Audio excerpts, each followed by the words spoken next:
Welcome to Essential Pause, a podcast about finding meaning, intention, and presence in small spaces of our everyday lives. I am Carey, and with each episode, we explore the power of essential pauses, moments that help us reset, reflect, and reconnect with ourselves and others. Through stories, reflections, and practical practices, my hope is to invite you to slow down, listen differently, and cultivate the stamina to show up more fully to your life and leadership. And I am so excited to introduce my friend and colleague, Jessica Harrington. She is a value-based leadership development facilitator, coach, and higher education practitioner. When she's not working, she enjoys nature, art museums, good books, and playing Miss Pac-Man. Jessica, I have to say, I was prepping for this episode this morning and I was thinking back to the first time I met you, and I can't put my finger on it, but I knew there was just something about you that I don't know, just there was a connection and a authenticity and a beauty. And now you play Miss Pac-Man. Like, I love Miss Pac-Man. So yeah, thank you, Carey. It's great to be here. Yes. And I'm grateful for the human connection and spark. I try to connect with people wherever I go. I'm very big on making sure that humanity sees humanity in each other. And so I'm grateful for the authentic spark. Yeah. I'm also at peace when there are times where somebody doesn't always connect with me, because sometimes I can be very warm and fuzzy and everybody's not warm and fuzzy. That's okay. It's all good. That is But okay. Miss Pac-Man I have like the thing from the early 2000s. It still works and I have to plug it in manually. And it's my stress reliever. And I have not yet beat this game, but I still love it. I love that. That's amazing. Well, there's a arcade very close to our home. It's like right out of the 80s and 90s.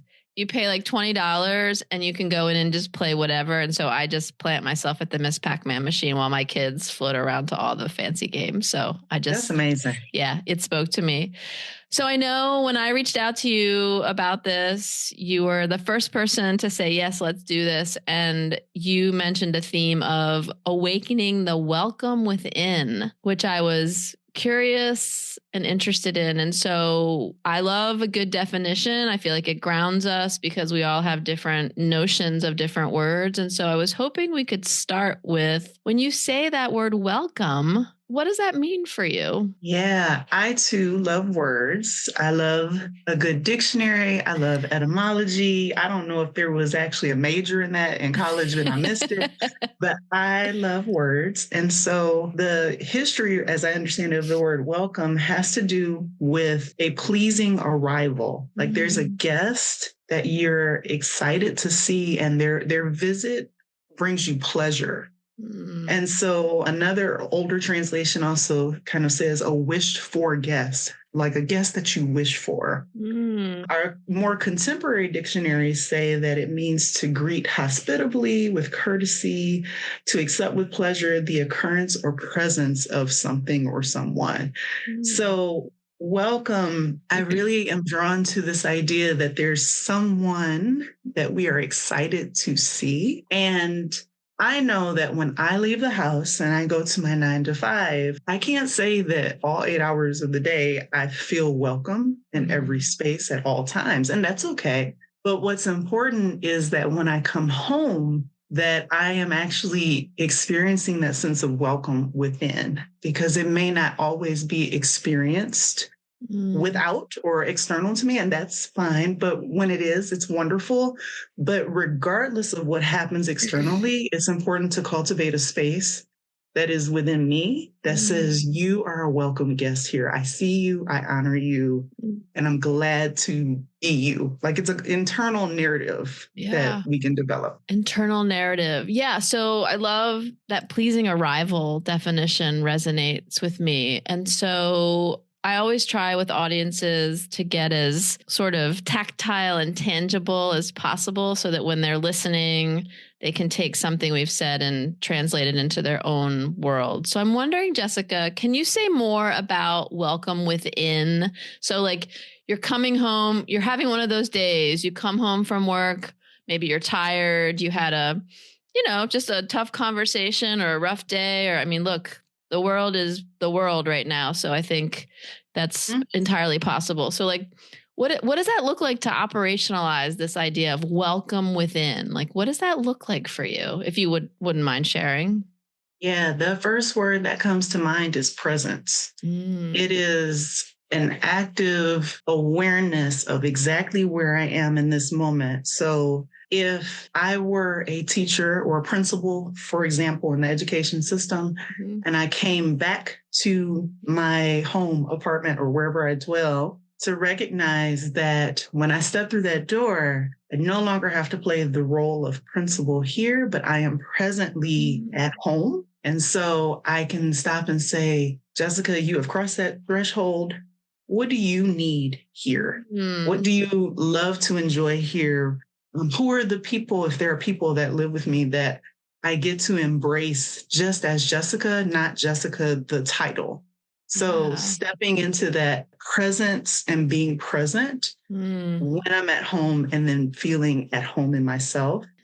Also thinking about the concept coming from the world of theater, of de-rolling, meaning that you are taking off the role that you've had to play. So actors have to immerse themselves into their characters and their roles.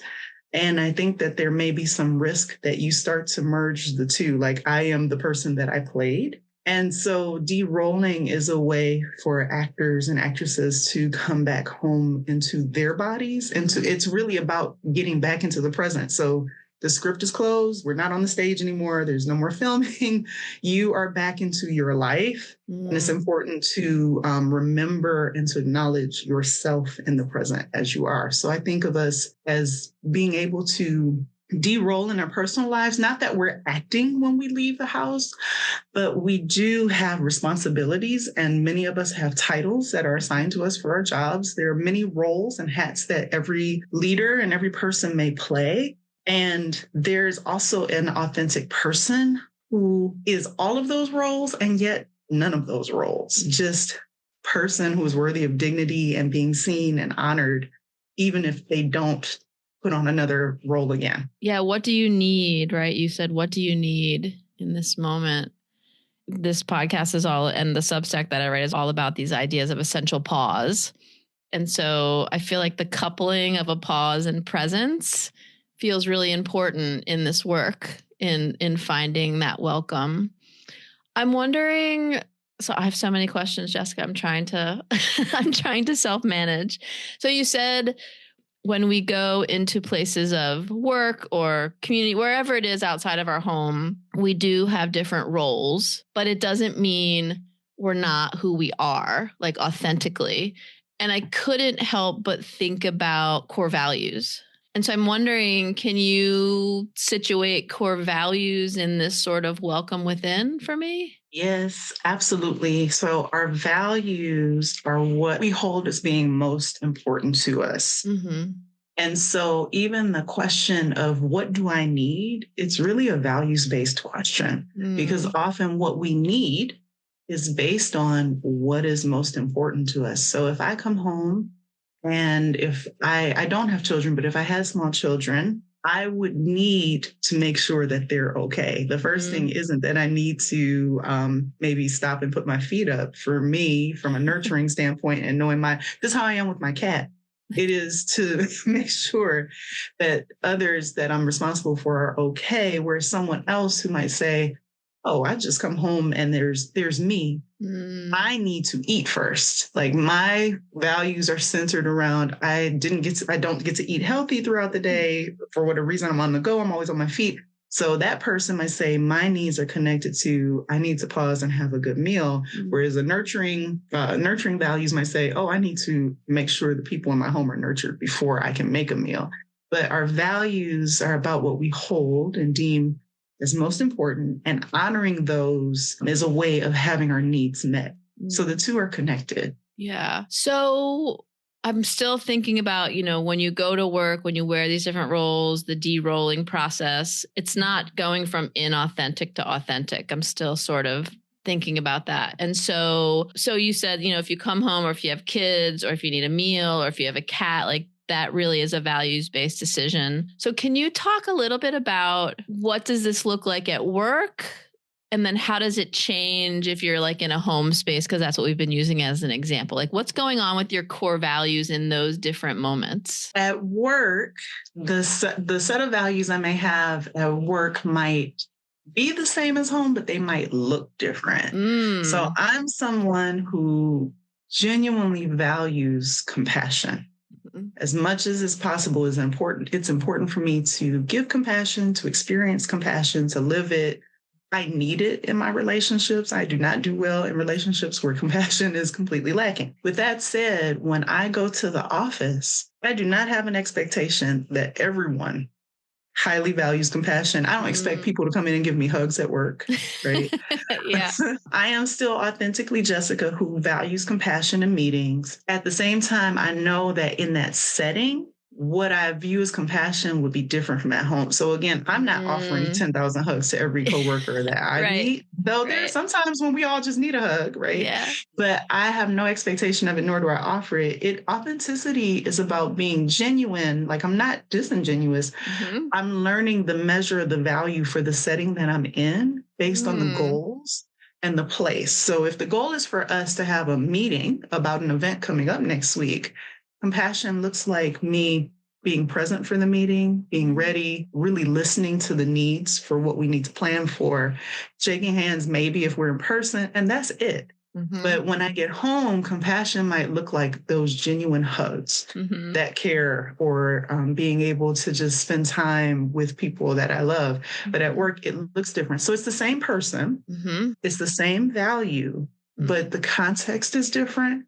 And learning how to find the right measure and balance of that same value and translate it into two different places. I also, if I can add that, I think our values give us language to help us identify what we need, especially at work. So for example, if I were working with a colleague and I noticed that they were constantly late, they were very brusque, and we just weren't getting along, my compassionate value would not go out the window. But I don't expect them to pause and say, "Oh, Jessica, we can hug it out."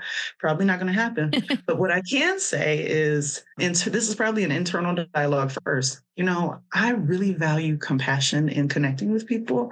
How can I ask this person to think about what it means to honor our time? So if they're constantly 30 minutes late to every meeting, I might say, it's really important to me that we have a great working relationship, and we can't do that if we're always rushing. Is it possible for us to pick a time that works better for you? So from the value of compassion, I've now asked for what I needed, but I didn't assert something or overburden them with something that may not be as important. I just asked for what was possible based on what was important to me. Yeah.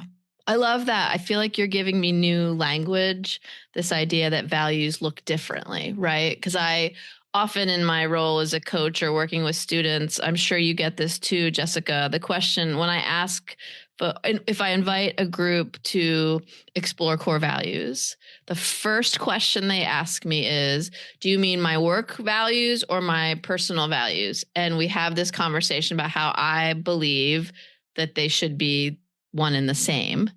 And so what I love that you're offering is they are the same, they look differently, right? I often say to folks, well, how do you want to show up in that moment? But I feel like saying values look differently might even be clearer than how do you want to show up. So I'm imagining these old school radio dials where like you mentioned compassion. So it's not that you're eliminating compassion, but you're calibrating what compassion looks like in different settings, depending on what the setting might offer you or might require in that moment. Am I accurate in what you're saying? Yeah, I think it's a both and based on, I will say this, I've worked in higher ed for 17 years and I've had the gift of working with students directly. So I was reflecting the other day, I was like, I have to be close to like 1,000 one-on-one meetings.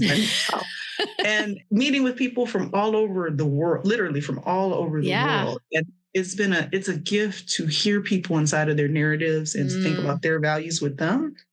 Even if we aren't always calling it coaching, right? Yep. And so, Carey, I've learned it's both. I've learned that for some people, the personal is the professional and the professional is personal. For some people, it's always congruent and it is kind of the radio dial approach. Yeah. I'm also thinking of some of my favorite scientists that I know who have told me that their values in the lab are very different from when they go home. And it has to do with the fact that the lab for them has very strict protocols and there are outcomes that are expected or they're looking to discover something. There's something connected to a grant or some responsibility they have to hold. And so they'll say, it's not that I've forgotten my personal values. I'm still bringing who I am. But they would say in that space, there is a set of professional values they really adhere to because of maybe the more boundaried layers of their work. Whereas at home, they don't have to think about all the protocols. They can kind of like let their shoulders down. And for them, I've had students tell me it's really helpful for them to separate the two so they don't get overwhelmed. So they don't bring the scientist into the kitchen all the time. Yes. But they might bring the best and creative and artistic part of the scientist to the kitchen that says, let's try some new recipes, right? Like they still might bring an element and an essence of that, but it isn't like, now we need to have exactly this temperature at this time. Like it's not so strict. So I think it can be both. I think for some people, what's personal is professional. I approach it that way. I'm more in the camp that you just described. That to me, who I am is who I am. And what that looks like and how I show up authentically depends on the context. But the values they're still the same values, but how they show up might differ. But I can also think of some people that I know with some very formal titles who have told me for them, in order to feel safe, that they need to kind of separate the work and the personal so they don't just get overwhelmed by one or the other. Yeah, I appreciate that. I love the word essence because that feels, even with separate lab values and personal values, it feels like there's a sprinkling of all of it. Like there is still a connection. There is. Which honors that authenticity of any one person, but sort of putting a finer point on what it looks like in a lab setting maybe versus a home or kitchen setting. That really resonates. I appreciate that.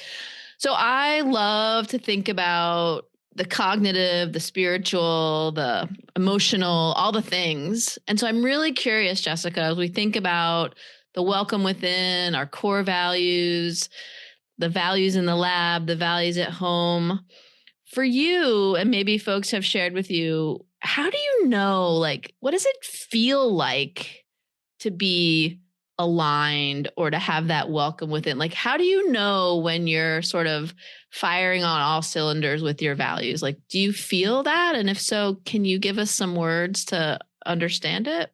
I think a good starting point for knowing when we are aligned with our values is to know when we aren't. So sometimes I will discover, or in working with students, they'll discover that something was important to them because something didn't happen and it generated an internal reaction that felt like something was violated. So going back to the meeting on time, because everybody does meetings. That's something that might be universal, whether it's on Zoom or in person. Meetings are usually a part of people's lives, right? For a person who highly values efficiency and making the most of time, the colleague who constantly shows up 25 minutes late, it will feel like a violation to them, right? For the colleague who shows up 25 minutes late regularly, because they may come from a culture where time is more loose, right? Time has, it's an approximation of a start moment, right? Like there are some cultures that if you go to the wedding at 8 o'clock and it says 8 o'clock, they're not getting started until about 8:45. And it's not, and people there would tell you there's nothing wrong. That's their understanding of time. Like time, I think actually has some hidden values, things to it that we might not talk about as much. It's kind of assumed here in America or in the West, but in every culture, that is not the case.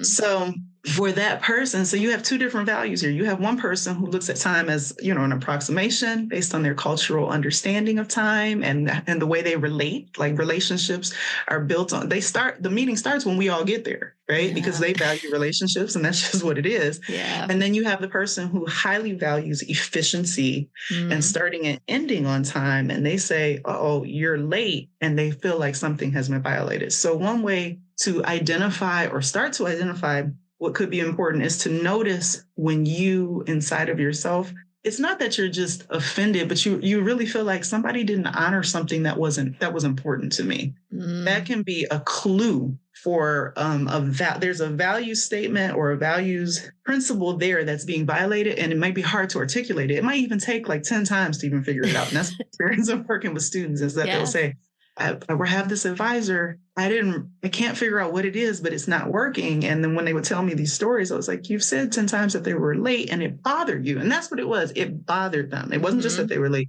It bothered them. And then we explored it and uncovered the values. So that's one way to think about it. On the other end, from a more proactive approach, I just say, what is it that you stop and notice that brings you a sense of fulfillment, motivation, alignment? Typically, I think it is internal, which makes it hard to kind of describe, but you do feel it. You feel grounded. One of my other favorite values is beauty. And beauty can feel abstract, but for me, I don't see it as abstract. I look for it everywhere. I look for it in the symmetry of buildings. I work downtown currently, and sometimes I'll go on a walk and I'll try to see something I haven't seen before. Like I've walked around several times, or I'll walk to my favorite cafe. When I see or notice beauty, there's something in me that just feels aligned. And I also think about how can I bring that to my work? Like what would make this presentation that I have to do for class beautiful? And I'm not talking always about the aesthetics, like, it has to have the bells and whistles. Thinking of beauty in terms of appreciation of what is whole, what is well, what gives us a sense to step back and say, oh my gosh, that's just something beautiful. Like I'm looking for those moments to spark the beauty in other people. Yeah. So I'm constantly thinking in creative ways about sometimes I teach and there might be the same lesson that I've taught, 5 times. Each time I approach it, I'm looking for another layer of beauty or creativity to add to it so that maybe it sounds different for this audience and offers them what they need. So I hope that isn't too abstract, but no, I love that. Yeah, I love both of those, thinking, when we're not aligned, how that feels, right? Because that's often what brings us awareness first is something feels disrupted or not honored, and it creates an aggravation, a frustration. You said bothers, right? It bothers you. So sometimes if you're trying to do this work, that's the sort of easiest entry point to that awareness. So I really appreciate that. I often will ask students or clients, they'll share something with me and I'll ask them, well, what's the story that you're telling yourself about what happened? And I had a student recall similarly, it's something about meetings and lateness, Jessica, that really, there's lots of stories as you've articulated. And she said this colleague was always late. And I asked her, I said, well, what's the story? And she paused and she thought, and she said, I feel like she's just disrespecting me. Like she doesn't care about me. And I said, well, what if there was another story, right? Like, what if there was another possibility? And she was like, oh my gosh, like, right? Like she was bothered. She felt that feeling, whatever that feeling was, but had never imagined that there could be another narrative here, right? That maybe similar to what you were saying, maybe there's a different value of time or a different story of time, or maybe she has a really hard morning and has trouble transitioning to that next meeting. Like, right? Like, where's the sympathy or the compassion? So I definitely appreciate that. I was going to say, and it gives that same student the language to at least explore. Yes. Right. Rather than making the assumption, because what that person knew is that there was an internal frustration. But in coaching, the frustration is actually the gift in coaching, because it's the place where you can uncover what's at the root. And now that we know, oh, there's something there that bothers you, we can lift up. Well, it's important to you. Yes. That it is that you start and end on time. And how can you then at least ask for that? And in asking for it, the person might say, oh, you know what? It's that you are really important to me. I have 10 meetings in one day, and I'm trying to get every person that's important in while I have the time, where they might say, I didn't even realize that. I've actually had, particularly with doctoral students, I've had them say that they tried this approach with their advisor, because you're right, the time thing is very common. Yes. Especially in academia. And I've had people say their advisor paused and was like, I didn't realize I was doing that. I didn't know that I was miscommunicating, that our time was unimportant. I do need to find another time for us to work together. I'm so sorry. Like, I've actually had people be surprised at the humanity, but I think it starts with us asking for what we need, like identifying what we need, and then finding the language to at least invite it forward, and then let them respond. Because they could also say, well, I don't really have time. And then you get to make a choice. You get to say, well, knowing that they may not honor this value the way I need, can we continue to work together? What can I adjust? And in some cases, you don't have a lot of choices. If we're talking about higher ed, sometimes you don't. But at least it's not you. And you can still honor your values of time, right? Like, you can say, you know what? I know this next meeting is going to start 15 minutes late. Maybe I could use this 15 minutes to think about something that brings me joy, right? Like, there's a way to still honor the self, even if other people aren't always great at it. I love that. I have to say, for me, you mentioned beauty. That feels so beautiful, what you just said, right? That the dialogue that the faculty member and the student had, or the realization that the student had. And we started our conversation defining a word and saying how we both valued language. And what I'm hearing us do is we're translating these emotions that, look, they dysregulate us, they hijack us, all the words we know.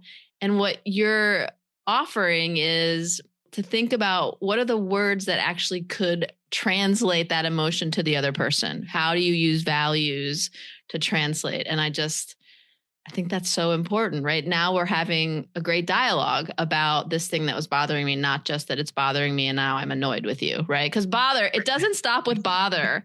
It goes to annoyance and sometimes anger. And so it sort of balloons into this whole thing that's based on something that's actually not even true. Yeah. And language and dialogue are truly gifts of relationship and relating.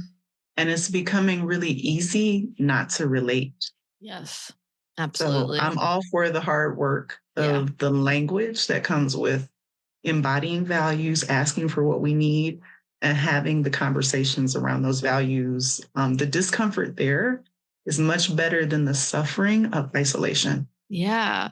Well, and the other thing I love that you said, Jessica, is that you may also have a person that responds to say, I'm paraphrasing, but like, it is what it is. And I still felt like what I heard you say is you have agency and choice, and then you can make a very clear decision based on truth to say, can I work with this person even if they're not going to fully value? And if so, let me level set my expectations on when we're meeting at 8. I know they're not going to show up till 8:15. So what can I do? So if we sort of move this out of us, a single relationship to sort of what's going on in the world, right? There are things that people won't agree with us or come to our side. And then we have to make choices about how we show up or not in those spaces to protect ourselves and honor our own values. So I love that you recognize the reality of some situations, right? That they won't change.